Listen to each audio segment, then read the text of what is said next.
Lorsqu'on transforme justement des procédures juridiques en armes politiques, on affaiblit le droit international au lieu de le renforcer. Ces mandats d'amener peuvent engendrer une boule de neige qui Ouais. amènerait à des mandats d'amener ou voire des mandats d'arrêt envers des soldats franco-israéliens qui ont servi Israël pour défendre les citoyens israéliens.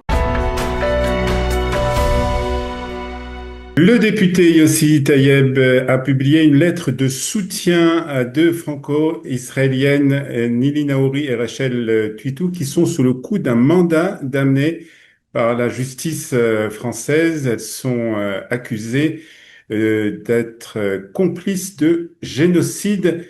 Et pour en parler, justement, nous sommes avec le député Yossi Taïeb. Yossi, bonjour et merci d'être avec nous. Bonjour Olivier. Alors, d'abord, Yossi, comment apprenez-vous cette nouvelle, cette information concernant Nili Naouri et Rachel Tuitou, donc, qui sont sous le coup d'un mandat d'amener, peut-être qu'il faudrait faire la différence d'ailleurs entre un mandat d'arrêt et un mandat d'amener de la justice française. Tout d'abord, je vois ça sur les réseaux sociaux et puis mon porte-parole qui vient m'annoncer ces publications. Il faut comprendre que ce que nous voyons avec cette demande d'amener, et vous avez bien fait de faire la différence avec un mandat d'arrêt, c'est un peu différent, euh, qui a été porté notamment donc à Maître Nili Naouri et à Madame Tuitou. On ne parle pas d'une démarche juridique neutre, qui pourrait paraître neutre. À mes yeux, c'est une instrumentalisation du droit international à des fins malheureusement politiques. Il faut dire les choses telles qu'elles sont, et pas dans une recherche sincère de justice. Je pense que lorsqu'on transforme justement des procédures juridiques en armes politiques, on affaiblit le droit international au lieu de le renforcer. Et malheureusement, on a comme l'impression que ce droit devient maintenant, encore une fois, un outil militant. Et malheureusement, lorsqu'on fait ça, ben, le droit cesse d'être crédible, en tout cas à mes yeux. Il faut pas oublier, surtout ma réaction a été autour de ce récit mensonger d'un prétendu génocide qui ne résiste ni aux faits ni au droit. C'est des accusations mensongères. Il faut comprendre que, à mes yeux, hein, Olivier, le mot génocide qui a été utilisé euh, ces 2 dernières années de manière abusive et irresponsable, malheureusement aussi par des députés et par des hommes politiques, je pense que dans aucune démocratie qui se bat contre le terrorisme, ni la France, ni les États-Unis, ni les pays d'Europe n'auraient été jugés de la même manière qu'Israël est jugé Mhm. lorsqu'elle défend ses citoyens. Israël, il faut pas oublier, hein, est un État de droit avec une justice, je dirais, indépendante. Et ceux qui, malheureusement, cherchent à contourner cette réalité par des mandats que j'appellerais des mandats symboliques, ils cherchent surtout à délégitimer Israël. Et c'est justement la réaction pour laquelle j'ai agi, j'ai sorti cette lettre. La justice ne doit pas être prise en otage par l'idéologie et sortir des mandats d'amener et accuser de franco-israéliennes n'est pas prouvé, hein, encore une fois.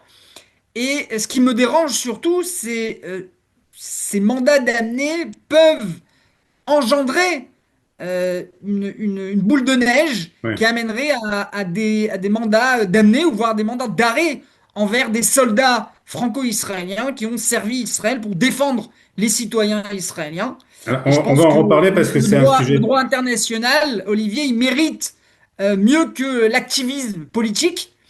Et c'est justement la raison pour laquelle j'ai réagi à ces mandats d'amener. Alors, on va reparler parce que c'est un sujet important. C'est cette condamnation, enfin, en tout cas, cette décision de la justice qui pourrait avoir des conséquences sur non seulement, bien sûr, ces deux francophones, Nili et Rachel Tuitou, mais aussi sur des soldats israéliens. On va en reparler. D'un point de vue, alors, vous avez parlé que c'était une histoire aussi juridique, mais aussi politique. Alors peut-être qu'au niveau juridique, les avocats de Nili et de Rachel vont s'en occuper. Est-ce que vous avez, à part cette lettre que vous avez publiée immédiatement, est-ce que vous avez l'intention d'agir aussi, peut-être au niveau politique? Vous êtes, je le rappelle, le président du comité Israël-France à la Knesset. Est-ce que vous avez pris déjà des contacts peut-être avec des députés français justement dans ce Ben, sens? j'ai justement, Olivier, j'ai justement rendez-vous dans 2 petites heures avec, avec, euh, avec la députée Constante Le Grip, qui est présidente du groupe d'amitié France-Israël. Et bien entendu, je souhaite élever ce sujet au sein de Madame Constante Le Grip et aussi en face d'autres députés qui feront partie de ce Zoom à 6 heures heure israélienne, justement pour bien expliquer euh, non pas la peur, et je pense pas qu'on parle d'un aveu de culpabilité, Hmm. mais et il est clair qu'il n'y a ni preuve ni procédure sérieuse autour de ça. Mais je pense que la France défend l'état de droit et pas l'activisme juridique. Et je pense que, encore une fois, je vais être très clair en face de mes collègues et bien leur faire passer le message que exécuter ce mandat par la France serait, à mes yeux, une erreur. Bien entendu, Israël ne refuse pas la justice, mais Israël refuse sa politisation.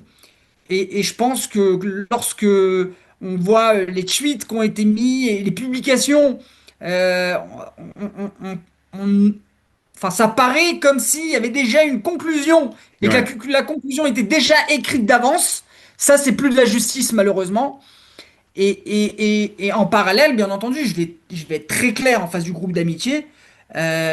Israël ne nie pas la souffrance des civils palestiniens, mais je pense que pas toute souffrance civile est tragédique. Mais par contre, le Hamas, lui, oui, porte une lourde responsabilité lorsqu'il utilise les civils, ses propres citoyens, comme bouclier humain. Et ça, c'est important de faire passer ce message au groupe d'amitié. Malheureusement, ces 2 dernières années, beaucoup de personnes parlent de génocide, mais le droit, il faut pas oublier, Olivier, et c'est exactement le message que je vais leur faire passer. Le droit ne se décide pas ni à la radio, ni sur les réseaux sociaux. Et je pense que lorsqu'on utilise le terme génocide de façon aussi abusive, eh ben, on crée justement ces malentendus. Il est important aussi, à mes yeux, de faire comprendre aux députés à l'Assemblée nationale qui vont être dans ce Zoom que Israël ne s'isole pas, mais Israël va faire face à ces mensonges. Israël doit se défendre, comme toute démocratie d'ailleurs. Je pense que c'est mon rôle en tant que président du groupe d'amitié.